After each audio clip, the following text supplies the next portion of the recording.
Hello everyone, this is Sonali, fourth year student at IIT Patna.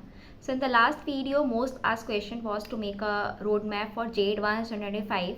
So let's go. इस video में आपको मैं बताऊंगी कि for the last 30 days आपको क्या रोड मैप फॉलो करना है and this road map is fully proof because ये मैंने एंड मेरे जो दोस्त जो फर्स्ट जन IIT में पढ़ते हैं उन्होंने भी सेम रोड मैप फॉलो किया था.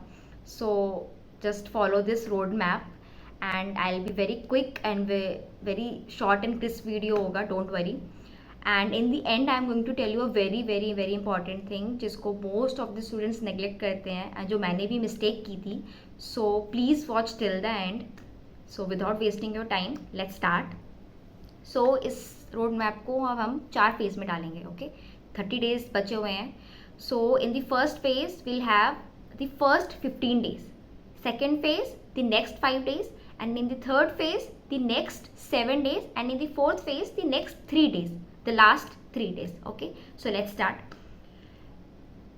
Just take a copy and pen and write it down whatever I am saying. Okay, so पहला phase for the first 15 days इसको हम 2 कैटेगरी में बांटेंगे.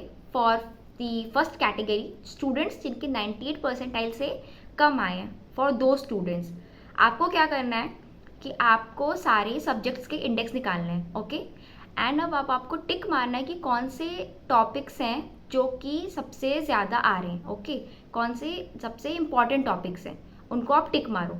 ओके, एंड अब आप उस टॉपिक्स के क्वेश्चंस लगाओ. फॉर एग्जांपल मैथ्स में कॉम्प्लेक्स नंबर, फिजिक्स में इलेक्ट्रोस्टैट, ये सारे टॉपिक्स बहुत इंपॉर्टेंट होते हैं, इससे क्वेश्चंस आने ही आने हैं. तो इन टॉपिक्स को आप टिक मारो. ओके, एंड इनके क्वेश्चन लगाओ. क्वेश्चन कहाँ से लगाने हैं? तो आपको क्वेश्चन सिर्फ PYQ करना है और कुछ भी नहीं. कोई भी PYQ की बुक उठाओ for last 30 years, 40 years, 50 years, जितने भी जो भी हैं उसको उठाओ एंड इसको आप सारे क्वेश्चंस लगाओ. ओके, एंड अल्टरनेट डेज पे अब आप मॉक टेस्ट दो. ओके, अल्टरनेट डे पे मॉक टेस्ट दो एंड अब आप इंपॉर्टेंट टॉपिक्स को क्वेश्चंस लगाओ PYQ के. हो गया. अब for the second category, students जिनके 98 से ज़्यादा, 98 परसेंटाइल से ज़्यादा हैं, आपको क्या करना है? आप डेली मॉक टेस्ट देना है. आपको डेली मॉक टेस्ट देना है एंड अब आपको वीक टॉपिक्स पे फोकस करना है. ओके, अब आप भी सेम इंडेक्स निकाल लो एंड टिक मारो कि कौन से टॉपिक्स जिस पे आप वीक हो उन टॉपिक्स पे काम करो. सेम क्या करना पड़ेगा उसके लिए? तो सेम आपको PYQ लगाने हैं. ओके, क्योंकि PYQ is the best way to crack any exam. आपको हार्ड लगेगा PYQ बनाते वक्त, but struggle, it's fine to struggle on those question क्योंकि IIT is a very tough exam. इतना भी आसान नहीं है इसको क्रैक करना. So it's fine to struggle. Okay, but लगे रहो, कोशिश करते रहो, क्योंकि आप कोशिश करते रहोगे ना, आपको टाइम लगेगा बट आपको एक पैटर्न समझ में आएगा ना, आपका कंसेप्ट स्ट्रांग होगा. सो PYQ banana is very important. हमारे फर्स्ट 15 डेज कवर हो गए.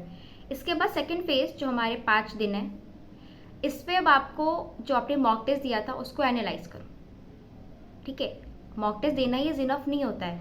आपको देखना होगा क्या मिस्टेक क्या कर रहे हो एंड उसको एनालाइज करके आपको उसको करेक्ट करना होगा. This is very important. Mock test को एनालाइज किया एंड रिविजन करो. So in the second phase अब आपको मॉक टेस्ट को एनालाइज करना है एंड रिविजन करनी है. ओके, अब आपका अगला जो 7 दिन है इन द थर्ड फेज, इसमें आपको डेली मॉक टेस्ट देना है. मॉक टेस्ट दो, उनको एनालाइज करो एंड रिवीजन करो, बस. ओके, एंड जो आखिरी के 3 दिन बचे हैं जो कि हमारा फोर्थ फेज है, उसमें आपको चिल मारना है. बिलीव मी, प्रेशर मत लेना. मैंने प्रेशर लेने के कारण अपना एग्ज़ाम उतना अच्छा से नहीं दिया जितना मैं दे सकती थी.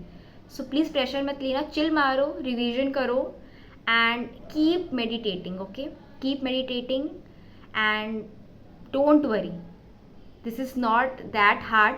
अगर आपने इतनी मेहनत की है तो आपको सफलता ज़रूर मिलेगी. Okay, so don't worry, just revision करो and keep meditating. Okay, chill मारो. तो आपके 30 days cover. So in the end I am going to tell you a very important thing जो कि बहुत सारे बच्चे मिस्टेक करते हैं. ओके, एंड मैंने भी किया था जिसकी वजह से मेरे मार्क्स कम आए थे और else I would have scored a lot more. तो वो है केमिस्ट्री को नेग्लेक्ट करना, केमिस्ट्री को लाइटली लेना. केमिस्ट्री को सीरियसली लो गाइस, बिकॉज ये वो सब्जेक्ट है जिसको स्कोर करना आसान होता है as compare to other subjects. So chemistry को बिल्कुल भी लाइटली मत लेना, इसको अच्छे से प्रिपेयर करो। एंड केमिस्ट्री को पढ़ने का for according to me morning सबसे अच्छा टाइम होता है, क्योंकि आपका दिमाग फ्रेश होता है, तो आपके दिमाग में चीज़ें जाती हैं, बहुत सारी चीज़ें रटने वाली होती है केमिस्ट्री में। सो मॉर्निंग में आप पढ़ो, बहुत ही अच्छा रहेगा। बट केमिस्ट्री को बिल्कुल भी लाइटली मत लेना, क्योंकि मेरे दोस्त हैं जिन्होंने लिया था एंड उनके फिजिक्स और मैथ्स में बहुत अच्छे आए, बट बस केमिस्ट्री का कट ऑफ क्लियर नहीं हो पाया, जिस वजह से उन्हें IIT नहीं मिल पाई। सो केमिस्ट्री को अच्छे से पढ़ो, it's very important. And so this is it from my side, and I am thinking to make a video for JEE droppers. अगर मुझे बनाना चाहिए तो then please let me know in the comments, और if you have any questions तो please let me know, I will surely answer. And thank you so much.